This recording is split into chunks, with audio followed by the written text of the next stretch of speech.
feel a tremendous loss.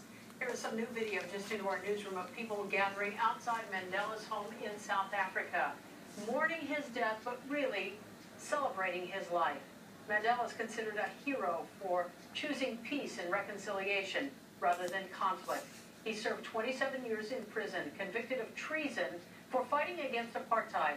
After he was released, Mandela transformed the country of South Africa, making history and becoming the country's first black president in 1994. Some local students were lucky enough to have the opportunity to meet Nelson Mandela thanks to two longtime educators. And NBC4's Robert Kavasik joins us live. Robert's in Englewood. That's us. I wouldn't even think about that.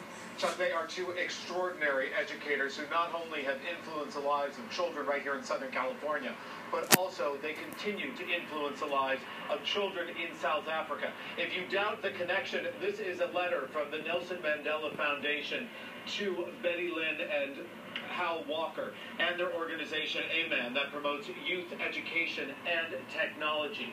Now, this all starts back, as you take a look at some pictures, in 1989, when Bettye and Hal Walker take a group of students from Englewood to South Africa, and they have an audience with President Mandela. Listen now as Dr. Bettye Walker recounts the first time she had the chance to meet him. He just comes in, and it's just a commanding presence, but it has so much heart and sincerity in it. And then when he speaks with that authority that has that humbleness in it.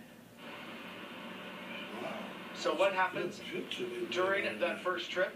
President Mandela turns to the Walkers and says, next year, I want you to come back and promote math and technology and science to the students of South Africa. And you know what? They've been doing it ever since. They are going back in just 2 weeks' time. They're leaving on December 16th. They are going back, they say, because they made a promise to President Mandela. Oh, We're live this evening here in Englewood. I'm Robert Kavasik, NBC4 News. Wow.